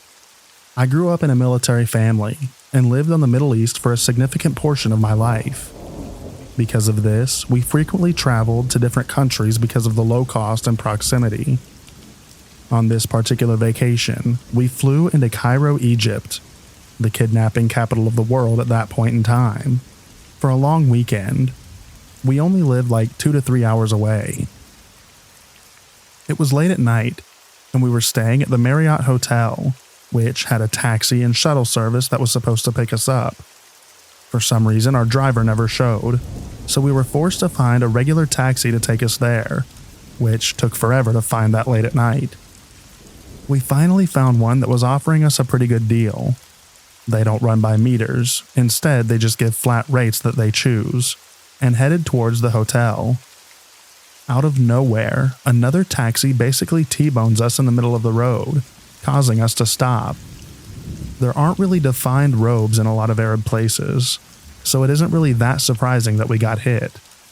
In Arab nature, the two drivers get out of their cars, each yelling that it was the other's fault, and looking like they were going to throw hands. Eventually, they got back into their respective taxis and parted ways. My family and I were completely taken aback. We had been in Egypt for less than 2 hours and have already had quite the adventure. We finally got to the hotel, exhausted as it must have been 3 a.m. by this point. Our driver helped us get all of our bags and we got settled, and told us that he felt so bad about the car accident that he offered to pick us up the next morning and take us to the Great Pyramids, which was on our agenda, for a super cheap rate. My parents agreed and decided on a time for him to come, though I can't remember when. Flash forward to the next morning. Everyone is ready for the day, excited to see how crazy it was going to be. Our driver was outside waiting for us, leaning against the car like someone in an old movie, right when he said he'd be there. I'm a blonde-haired, blue-eyed girl that had a deep tan at the time, and being in Egypt, that was a rare sight. When the driver saw me in the daylight, he gave me the creepiest, most unsettling look that sent chills down my spine, even as a 10-year-old. I knew that something wasn't right with him. Nonetheless, we got in his taxi and headed towards the pyramids. He continued to try and talk to me and joke around with me the whole ride, something that I found to be extremely creepy, and bold since both of my parents were in the car. We get super close, and there is an entrance that people can go through and walk the long distance to the pyramids, and there's an entrance that taxis can go through. You have to pay to see them. Strange but true. Our driver keeps making jokes about my blonde hair and blue eyes, and bringing up that he could get me into the pyramids for free, so my parents wouldn't have to pay the extra ticket price. We laughed it off and my parents paid him, said thank you, and began to exit the taxi. I don't remember how it happened, but at some point after I got out of the car, he did too, and directed me towards his trunk. I was confused and thought we had forgotten something, so I stayed behind as my parents walked towards the gate to get whatever I thought we had left. The driver pops the trunk, but there wasn't anything in it. He grabbed my arm and put a hand on my back, trying to push me into the trunk, and said, "I'm getting you in for free," over and over again as I resisted. Naturally, I freaked out and screamed out to my mom and dad at the top of my lungs, terrified. When they heard me and noticed that I wasn't behind them, they started sprinting back to the car. When the driver heard me scream, he immediately let go of me, closed the trunk, and drove away, just as my parents started to run to me. I was crying my eyes out, terrified out of my mind, knowing that an Arab taxi driver tried to put me in his trunk and drove away the second I screamed for help. It's scary to think what could have happened to me had he been stronger and more prepared, or faster. He's the reason that I'm still terrified of taxis, Ubers, Lyfts, and any car service of that nature. So, Egyptian taxi driver, let's never meet again.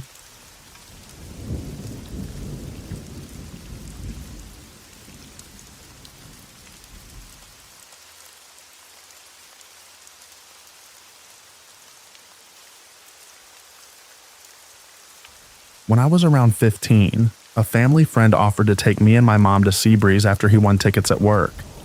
It was awesome because he spent from open to close riding all of the fun rides, like the Quantum Loop with me while my mom relaxed, bought me overly priced drinks and food, and even bought me silly souvenirs. It was without a doubt one of the top 5 trips to an amusement park for me.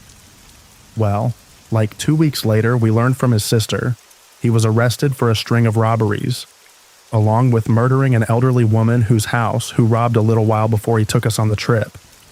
Nobody could believe it until he pleaded guilty and was sentenced. He seemed like such a great guy, loved his family, gave money to charities, took his friends on expensive trips, which now we all know how he could afford it on a cashier's salary. All in all, a seemingly great guy. It just shows that even the most normal-seeming people can sometimes have vomit-inducing skeletons.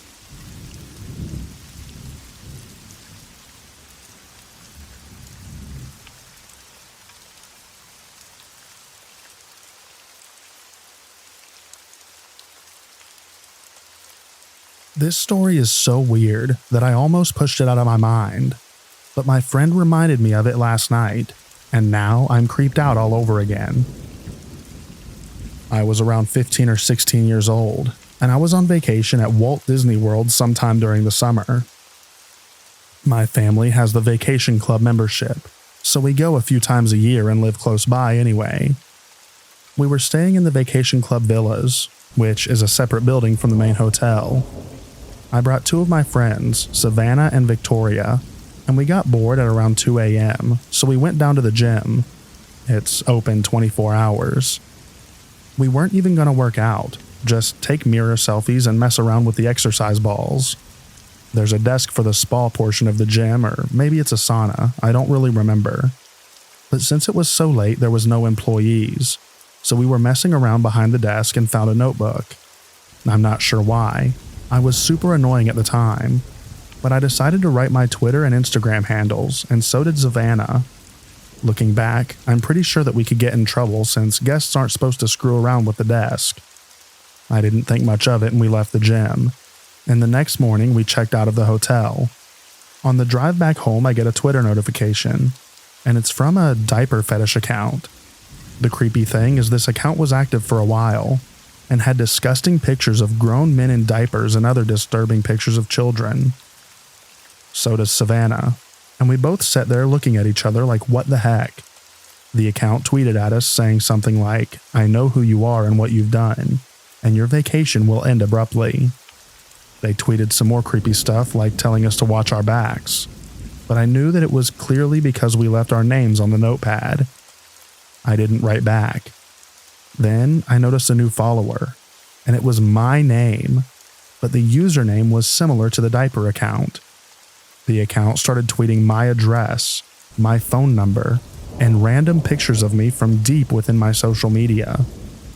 They do the same thing with Savannah's name, and at this point, we're both really scared. I get a text from a random number. I'm assuming they used a texting app, saying what they were watching us and knew more than we thought. They even started texting me about my boyfriend at the time, and asked me some really messed up questions about him. I told them to screw off and blocked it. I didn't get any more texts, but the Twitter account continued to tweet about me, and random details that I knew they had to dig deep to find. I blocked them on that too, and put all my accounts on private. I never got any more messages, but the Twitter accounts are still up to this day. So, to the Disney employee with a diaper fetish, please stay far away from me.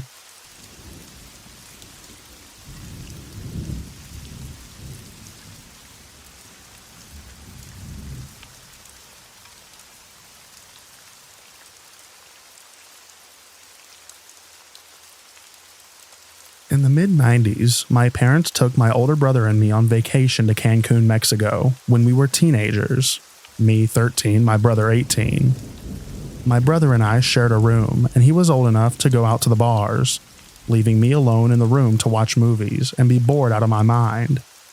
My parents wanted to hang out with us the whole time, but we were too cool and tried to distance ourselves from them as much as possible.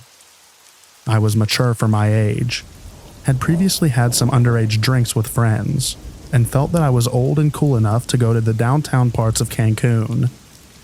When I asked my brother if I could join him, he laughed at me and told my parents, so I was bitter that I was stuck back in my room, or worse, forced to hang out with my folks.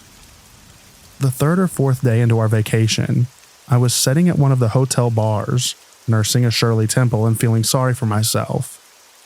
A woman, nicely dressed in her mid to late 20s, sat down next to me and we started chatting. I don't remember the details of what we talked about. I just remember her being really interested in what I had to say, and she made me feel like I was really mature for my age, what 13-year-old me really craved. We made arrangements to meet at the resort bar the next day to hang out some more. The next day, we met in the resort lounge at lunchtime and hung out. She listened to my stories about how BS it was that I couldn't go out drinking, and sympathizing, she offered to get me alcoholic drinks. 13-year-old me wanted screwdrivers. After 3 to 4 drinks, I was getting pretty drunk, and this was when she asked me if I wanted to go back to her room to hang out and watch a movie. Drunk 13-year-old me thought this was a great idea, as I was going to get more booze, and this cool 20-something chick wanted to hang out with me, and thought that I was super cool. Just as we were leaving the lounge, my mom appears. She was meeting my dad at the pool. Mom doesn't know what's going on, thinks I'm heading to my hotel room. Drunk me proudly introduces my new friend to my mom, telling her that we're going back to the woman's room to watch a movie. My mom's face goes from "Hi, how's it going?" to "Get your butt up to your room right now." My mom tells my new friend that she has no business inviting 13-year-olds back to her room, and that she is not to talk to me again or my mom will call the cops. At that moment, I was so angry with my mom that she had that "don't mess with me" look that I knew that I had to keep my mouth shut. The next day, I was heading out to the pool and saw that woman sitting at the bar with 2 men in their late 50s, who I can only describe as menacingly scary.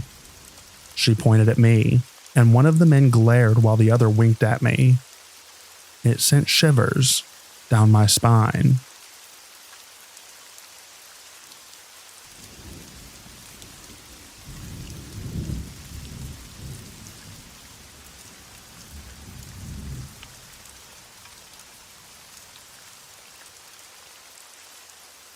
This happened about half a year ago, but finding this subreddit reminded me. So I get a message on a dating site from a girl. Not my type, but I check the message out. "Hey, you're super hot. Want to come over to my hotel room?" I was flattered, but definitely was not interested. However, she might be a good person, so I messaged her back. "Not really looking for that, but I'm down to chat." Her. "No, I really, want something else. I'm on vacation and I'm at hotel near my house." Me. Once again, I'm very sorry, but I'm not interested. Where are you from, and why choose here to vacation to? Her. I live in the same town, but I'm at a hotel wanting to do stuff. Come over. At this point, I was sketched out. Why rent a hotel room when you live here? It's a smaller city. So I did the smart thing. I blocked her. I sent a message beforehand saying goodbye, and I hope she finds someone that is interested. Fast forward 30 minutes. She made a second account and sent me this. I'm serious. I really want you to come over. Here's something to persuade you. A link to a picture that was a picture of her, naked in bed. So, I block her again. Not even 15 minutes went by, and there is another account and message from her. At this point, I think I'm getting trolled. My friends could easily pull this off. I wanted to call their bluff, so I created a new Kick account, gave my info, and told her to go on video. I was going to catch my friends. Well, it was her, and she quickly went into doing things trying to persuade me. I deleted the Kick and avoided it. Deleted my dating account. Was completely sketched out. About 2 months later, I reactivated it one lonely night. About a day later, I get a message from her saying that she saw me riding my bike downtown a few weeks ago. She described what I was wearing. I had enough. I told her that I could take this to the police for harassment. I didn't know if I had a good case, but I wanted to scare her away. It worked. I haven't heard a peep since. And I've never been more grateful to think with my brain instead of my other head.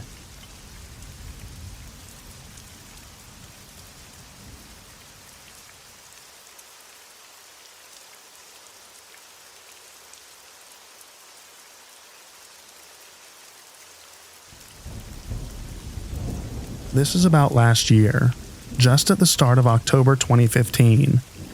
My dad thought that it was a good idea to take the family out for a little fresh air. I live in a small town, so nothing big happens except for the finish of Idiot-Rod. I'm just going to skip to the event that happened in Las Vegas. I'm 17 now, and I was 17 then, so seeing a new big city was always fun and very exciting. We had a reservation for this fancy hotel and casino called the Mirage. Fancy to me, at least. I was pretty bored in our hotel room, so I decided to pass time looking out the window staring at this vague volcano. I decided to go for a walk by myself and told my dad that I was going by this water show or something. While I was walking on the strip, I was passing Caesar's Palace, and there was a walkway where most people weren't walking though. Just a select random way most wouldn't take. This may not be so believable, but this random man walked up to me and asked if I had any money to lend. He was a bit darker than me and had a cap on, and was wearing a Jimi Hendrix t-shirt and was wearing cargo shorts. I responded nicely and respectfully. He approved, and we went our ways separately. After about a few minutes of sightseeing and looking around, I noticed the same guy slowly following me. As I continued into a pharmacy and bought a Rockstar and some kind of candy bar, can't remember. I noticed the same guy, but this time more of a distance away, so I decided to make my way quickly back to my hotel. After passing this water show that starts every 15 minutes or so, I did a check around. Pretty self-explanatory. I didn't notice him, so I kept walking onto the Mirage, which is now in sight. Walking distance to the front door of the Mirage, I hear, "Hey man," coming from behind me. As there were many people around, I just went on thinking it was to someone else. After a short walk through the weird stores, and in there I hear, "Hey yo dude," in the same voice. So I turn around and notice that he had asked me for some money earlier. I kind of felt bad lying to him, but I brushed it off because I didn't know him at all. As he was coming closer, I thought to myself, crap, too late to book it. So I went on with the very unnerving conversation. After some moderately friendly chat, he then asked again if I had some money to lend. So I pretty much thought that he saw me purchase my drink and candy bar, leading to the fact that I have change. After avoiding light questions like "got any change" and "can I have some money," I came in clutch and said that my dad was calling me. After I got off the phone with my dad, I finally found out the guy's name, Jerry. I knew it wasn't his real name because he hesitated for a good 4 to 5 seconds. I shook his hand and proceeded to the elevator, as fast walkingly as I could, as I can hear him jogging right behind me. I saw some ladies walking in a small group, kind of like how fighter jets fly. Best pilot in the middle, others slowly left and right, and I used my okay agility to sweep by and not get yelled at and managed to ditch him, and he started to run after me, but I made it to the elevator just in time, made it to my room and slept it off. So, scary dude, let us never, ever meet again.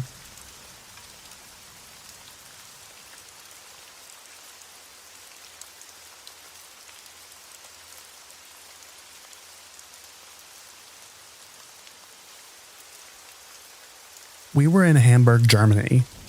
On our last day, we went to the parking place where our car was, and driving out of there, a van had parked blocking the exit. Looking behind the van was like 8 guys with masks and guns about to do a full-on robbery, so we just floor it and drive around the van. Very weird experience.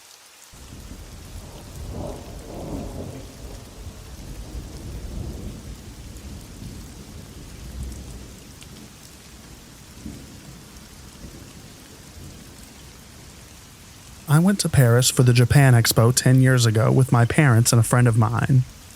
The last Saturday, she had a huge pain in her belly, was lightheaded, and a few other symptoms. We tried to go to the hospital, but the ER was closed. Tried like 4 clinics with ERs, but they were all closed too. The only one that was open had the on-duty doctor only arriving in the middle of the afternoon, when it was 10 a.m. Receptionist tried to call her until she got a hold of her because my friend was visibly in pain. The doctor made my friend explain what was going on the phone and sent us to another clinic to get some scans and tests. Turns out, one of her kidneys had shut down and she needed immediate medical attention.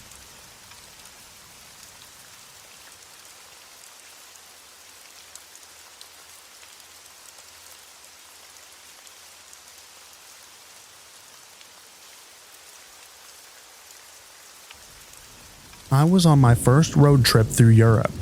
Me and a friend were traveling extremely cheap for a number of reasons. We had terrible bank numbers, but we needed a getaway for a while.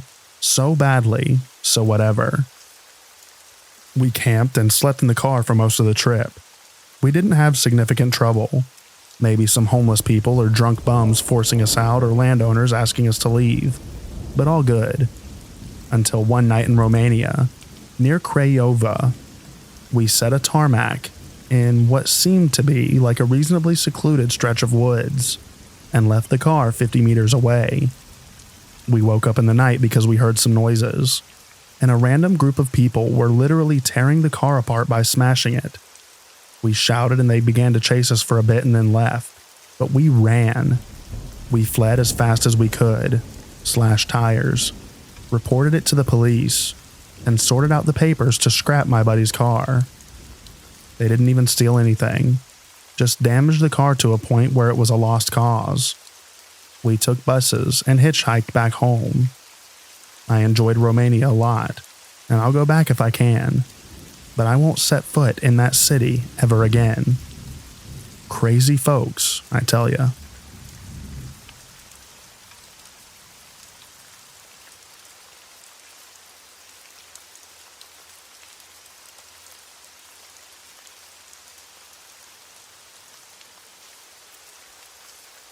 Thank you so much for listening to all of the stories in this video. I hope you enjoyed them. I also hope that you enjoy the extra rain at the end. Get a good night's sleep, everyone, and I'll read to you in the next video. Bye-bye now.